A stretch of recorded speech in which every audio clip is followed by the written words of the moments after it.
उपराज्यपाल मनोज सिन्हा ने convention centre में ईईपीसी इंडियन नॉर्दर्न रीजन के निर्यात पुरस्कार प्रदान किए।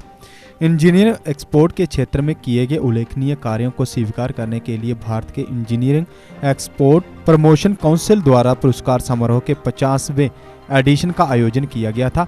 इस अवसर पर उपराज्यपाल ने निवेशकों और निर्माताओं को जम्मू कश्मीर केंद्र शासित प्रदेश की विकास यात्रा में शामिल होने के लिए आमंत्रित किया। जम्मू कश्मीर में औद्योगिक परिदृश्य बड़े पैमाने पर परिवर्तन के दौर से गुजर रहा है।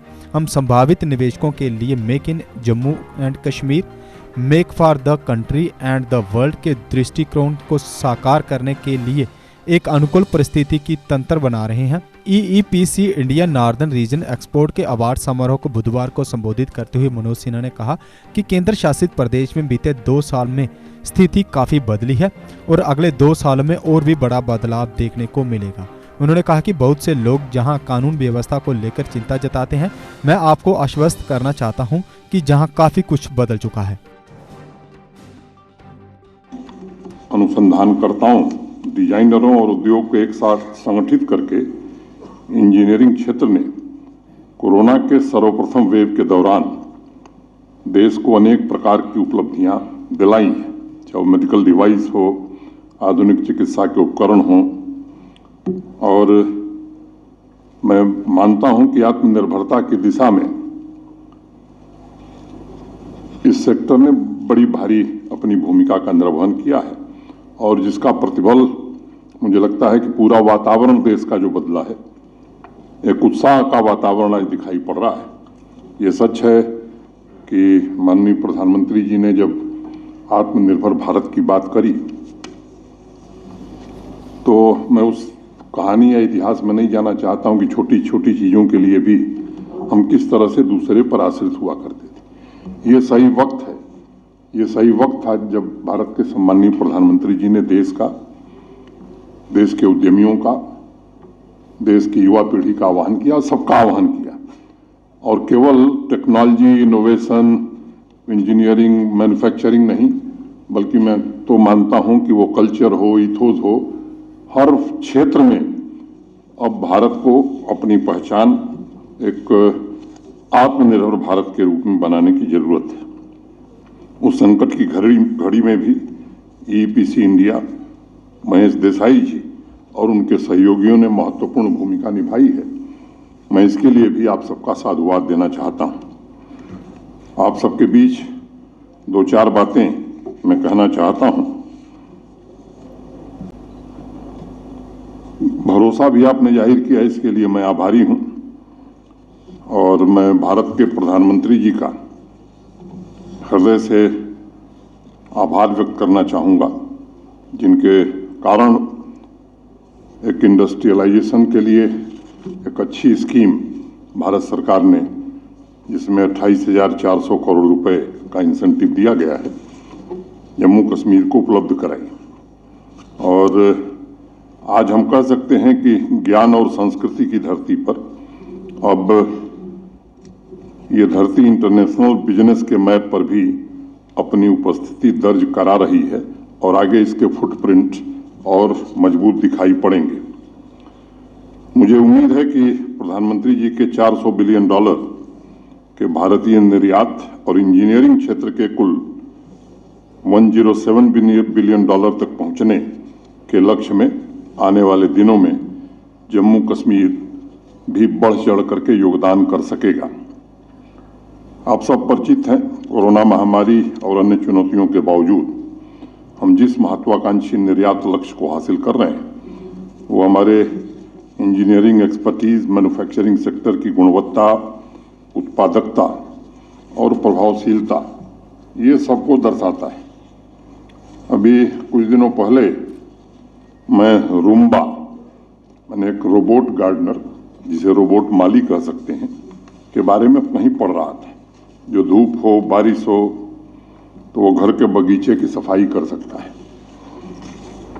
अब स्टीम इंजन से लेकर के आर्टिफिशियल इंटेलिजेंस के रोबोट माली तक का सफर जो है, वो मुझे लगता है कि हमारी सामाजिक और आर्थिक व्यवस्था को बदलने में इंजीनियरिंग का क्या महत्व है, ये देश को और दुनिया को समझा रहा है। मैं ये मानता हूं कि केवल ये इंजीनियरिंग बिजनेस का फील्ड नहीं है और उसी में टॉप पोजीशन वे लोग नहीं लेते जो इंजीनियरिंग किए हैं, बल्कि समाज की और देश की समस्याओं के समाधान में भी अगर आप देखेंगे तो सबसे ज्यादा इनका योगदान रहा है। रंजन प्रकाश ठाकुर जी, चेयरपर्सन श्रीमती कामना राज अग्रवाल जी, सभी विशिष्ट अतिथिगण, इंडस्ट्री जगत के सभी प्रतिनिधि, सभी अवार्ड विनर्स, देवियों, सज्जनों तथा मीडिया के मित्रों, मैं आप सभी का 50वें ईपीसी इंडिया क्षेत्रीय पुरस्कार समारोह में स्वागत करता हूं। नॉर्थ इंडिया में इंजीनियरिंग निर्यात में उत्कृष्ट उपलब्धि हासिल करने वाले सभी अवार्ड विनर्स को मैं विशेष रूप से बधाई देता हूं और उन्हें शुभकामनाएं देता हूं कि भविष्य में और वो अच्छा करें।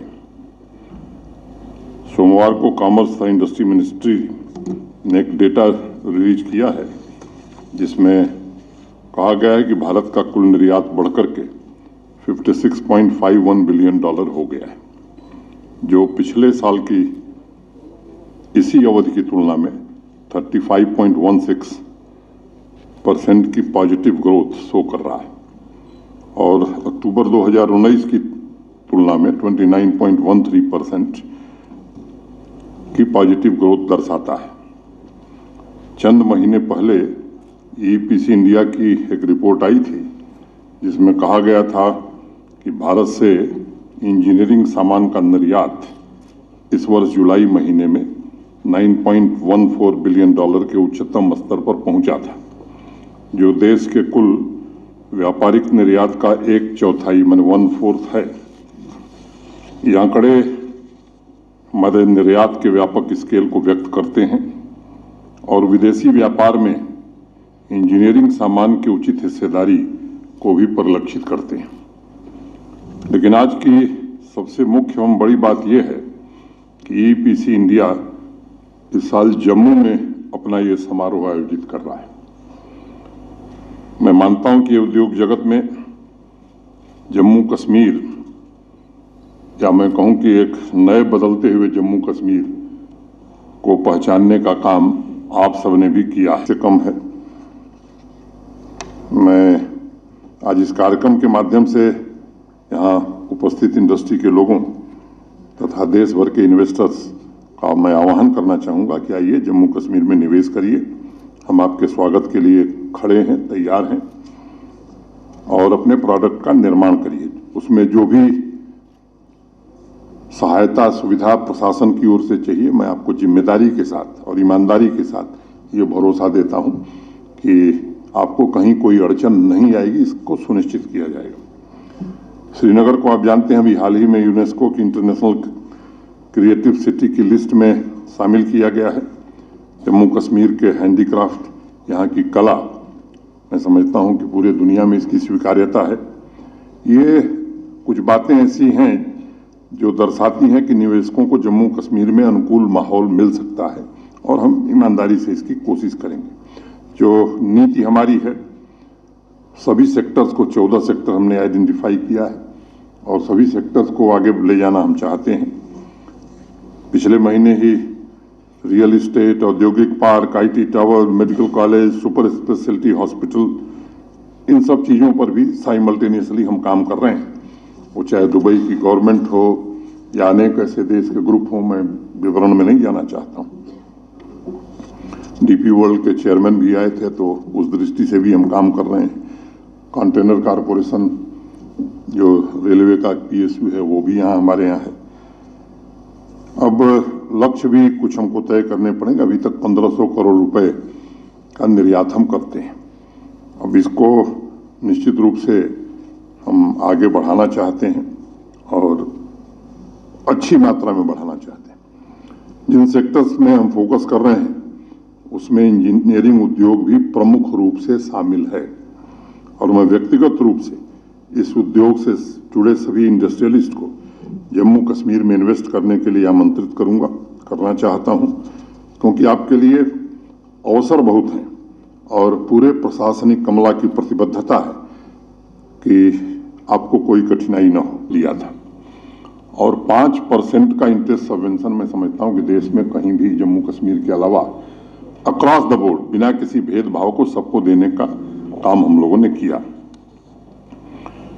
2-3 बातें रंजन जी ने बताई हैं। पावर, ये सच है कि अभी हम आत्मनिर्भर नहीं हुए पावर के क्षेत्र में।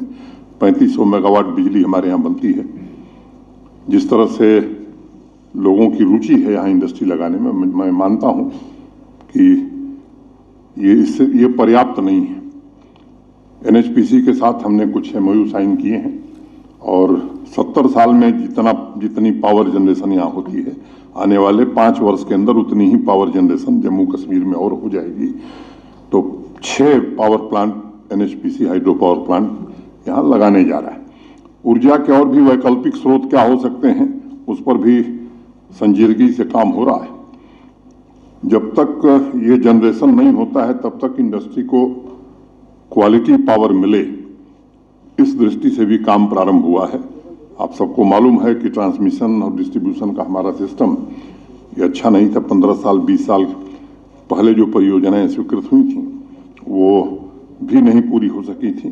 काफ़ी हद तक उसमें हमें सफलता पाई है और मैं उम्मीद करता हूं कि आने वाले 1 वर्ष के अंदर देश के किसी हिस्से से पावर ले आने में हम सक्षम होंगे। ऐसा नेटवर्क हम बना रहे हैं। एक नई ट्रांसमिशन लाइन जो सोलर पावर बन रहा है लद्दाख और कारगिल में, कारगिल से श्रीनगर जम्मू होते हुए, वो अभी भारत सरकार उसे इस महीने स्वीकृत करने जा रही है। इसका प्रस्ताव हम सबने दिया था। तो उस दृष्टि से मैं आपको आश्वस्त करना चाहता हूं, जैसा हमारे प्रमुख सचिव ने बताया कि देश में सबसे सस्ती बिजली जम्मू कश्मीर में उपलब्ध है। कानून व्यवस्था को लेकर के एक निश्चित रूप से कई लोगों को चिंता रहती है। उन्होंने बताया कि जम्मू नहीं, मैं आपसे कहना चाहता हूं कि अब स्थितियां काफी बदल गई हैं। कुछ लोग कोशिश कर रहे हैं, लेकिन हम आपको भरोसा देना चाहते हैं कि 2 वर्ष बाद जम्मू कश्मीर में आतंकवाद कहीं देखने को नहीं मिलेगा। इस दिशा में भारत सरकार काम कर रही है। इन्होंने बताया है कितने इन्वेस्टमेंट का प्रस्ताव आया है, कितना जल्दी आया है और उसे जल्दी से जल्दी स्वीकृति प्रदान की जाए और कितनी सर्विसेज ऑनलाइन कर दिया है इन्होंने ये भी बता दिया है, मुझे दोहराने की जरूरत नहीं है। लेकिन हम आपको भरोसा देना चाहते हैं कि फेसलेस काम पूरी तरह से हो जाए, इस दिशा में हम सब काम कर रहे हैं। कनेक्टिविटी एक बड़ा सवाल है जो यहाँ के लोग उठाते रहे हैं कि साहब यहाँ हम उत्पादन करते हैं तो हमारे लिए कठिनाई होती है। मैं आपको कहना चाहता हूँ कि 24 तारीख को ही श्री नितिन गडकरी जी यहाँ आ रहे हैं और कटरा से दिल्ली का जो एक्सप्रेसवे है वो काम प्रारंभ होगा। पूरे रीजन में आज मैं रिव्यू कर रहा था, मोटे तौर पर NHIDCL और NHAI के 18 काम चल रहे हैं। रेल लिंक 2023 में, मैं तो 22 अंत तक ही कहता हूँ, 23 में निश्चित रूप से प्रारंभ हो जाएगा। तो जो एक समस्या थी कनेक्टिविटी की, उससे भी जम्मू कश्मीर बाहर निकल जाएगा। अभी श्रीनगर से शारजाह की फ्लाइट शुरू हो गई है, वहाँ भी नया टर्मिनल बनने जा रहा है। जम्मू में भी हमने 1700 कैनाल जमीन नए टर्मिनल के लिए दिया है और 30% जो ऑफटेक था, यानी 100 सीट अगर थी जहाज में तो 70 लोग ही आते थे। रनवे हमारा छोटा था, किराया ज़्यादा रहता था, वो भी अब खत्म हो गया है। तो हर दृष्टि से मैं कह सकता हूं कि हम सब प्रयत्नशील हैं कि आपको हर प्रकार की सुविधा यहाँ मिले। और पारदर्शिता निश्चित रूप से मैं कह सकता हूं कि किसी से कम, किसी राज्य की तुलना में कम आपको नहीं मिलेगी। मैं मानता हूं कि थोड़ा ज़्यादा ही मिलेगी। इस साल की शुरुआत में जब लॉन्च हुई थी स्कीम, तो मैं खुद चर्चा में, मुझे लगता था कि शायद आने वाले 2-2.5 साल में 20-25 हज़ार करोड़ का इन्वेस्टमेंट आएगा। लेकिन अभी रंजन ने बताया कि 30,000 करोड़ के प्रस्ताव तो हमारे पास आ गए हैं। ये वो प्रस्ताव हैं जिन्होंने जमीन के लिए, लैंड के लिए पैसा जमा किया है। ये वो प्रस्ताव हैं जिन्होंने DPR बना करके इंडस्ट्री डिपार्टमेंट को, यहाँ डायरेक्टर इंडस्ट्री जम्मू या डायरेक्टर इंडस्ट्री कश्मीर को दिया हुआ है। ऐसे अनेक लोग हैं प्राइवेट लैंड पर भी इंडस्ट्री लगा सकते हैं। ये पॉलिसी हम सब ने अप्रूव की है। मुझे मिल गए थे दिल्ली में यहाँ जो जमीन खोज रहे हैं। ऐसे अनेक लोग हैं जो हमारे या इंडस्ट्री डिपार्टमेंट के संपर्क में नहीं हैं, वो जमीन खोजने के काम में लगे हुए हैं। तो मैं मानता हूं कि एक अच्छा वातावरण है। इंफ्रास्ट्रक्चर और नीतिगत सुधारों पर काफी बल है हमारा। Capital investment incentive, capital interest subvention, goods and services tax linked incentive और वर्किंग कैपिटल इंटरेस्ट इंसेंटिव, ये 4 मुख्य रूप से इस पॉलिसी में प्रावधान किए गए हैं। और मुझे मालूम है, आप में से अधिकांश लोगों को मालूम है, मुझे लगता है हमसे ज़्यादा मालूम है, इंसेंटिव पहले भी दिए गए लेकिन इंडस्ट्री नहीं आई। मैं जगह का नाम नहीं लेना चाहता हूँ, लेकिन मुझे लगता है कि हम लोगों ने सोच समझ करके जो कुछ किया है, अब बिना इंडस्ट्री लगाए और बिना मैन्युफैक्चरिंग किए इंसेंटिव नहीं मिल पाएगा। इसके कारण अब मुझे लगता है कि निश्चित रूप से सोच समझ करके ठीक काम और काफी व्यापक कंसल्टेशन भी किया है। इंसेंटिव के मामले में मैं जो रंजन ने बात कही है, मैं जरूर जोर दे करके कहना चाहता हूं कि हाईएस्ट रिटर्न ऑन इन्वेस्टमेंट देश के किसी राज्य की तुलना में आज जम्मू कश्मीर में ही है। ये शीर्ष स्थान पर हम हैं और दूसरे स्थान पर जो राज्य हैं वो 100% कम इंसेंटिव हमसे दे रहे हैं। कोई भी इंडस्ट्रियल डेवलपमेंट शून्य में विकसित नहीं होता, ये तथ्य हम जानते हैं। और कोई खैरात बांटने आता भी नहीं है। जो व्यवसाय करेगा, इंडस्ट्री लगाएगा, नेचुरली उसको फायदा होगा तभी वो आएगा। और इसलिए आधारभूत ढांचा हमारा मजबूत हो, ये इस काम को हम कर रहे हैं। युवा कामगारों के लिए भी इंडस्ट्री 4.0 की वर्कफोर्स तैयार हो, इस दिशा में भी प्रयत्न किया गया है। चाहे वो हमारी IIT जम्मू हो, NIT श्रीनगर हो या टाटा टेक्नोलॉजी के सहयोग से जम्मू और बारामूला में हमने सेंटर फॉर इन्वेंशन, इनोवेशन और इंक्यूबेशन 2 हमारे प्रारंभ हो गए हैं। ऐसे 14 और सेंटर आने वाले 1 वर्ष में हम बना रहे हैं। एक सार्वभौमिक सत्य है कि इंडस्ट्री को विकसित होने के लिए लैंड बैंक चाहिए और बेहतर पॉलिसी होनी चाहिए, सुरक्षा का माहौल मिलना चाहिए। मोटे तौर पर ये बातें हैं जिसमें हम कोशिश कर रहे हैं। Crime rate. अगर आप भी अपने भविष्य को लेकर चिंतित हैं और बहुत सी सरकारी नौकरियों पर दांव खेल चुके हैं, लेकिन अभी तक सफलता आपके हाथ नहीं लगी है, तो कैरियर अड्डा जम्मू कोचिंग इंस्टीट्यूट है आपके लिए बेस्ट ऑप्शन। कैरियर अड्डा जम्मू में हर कॉम्पिटिटिव एग्जाम में सफलता हासिल करने के लिए बेहतरीन तरीके से तैयार किया जाता है। कैरियर अड्डा जम्मू में फ्री कोचिंग का प्रावधान है, तो फिर देर किस बात की। जल्द कैरियर अड्डा जम्मू में आए और अपने सुनहरे भविष्य के लिए सोमवार से शुरू हो रहे JKP सब इंस्पेक्टर तथा अन्य सरकारी नौकरियों के बैचेस में अपनी सीट बुक कराएं। हमारा पता है Gurudwara road opposite doctor Dara Singh clinic, Rehari Chungi, Jammu. GK update रहे हमारे साथ। अगर आप ये वीडियो YouTube पर देख रहे हैं तो हमारे YouTube चैनल को सब्सक्राइब करें और बेल आइकन को क्लिक करें। अगर आप ये वीडियो Facebook पर देख रहे हैं तो हमारा Facebook पेज लाइक जरूर करें।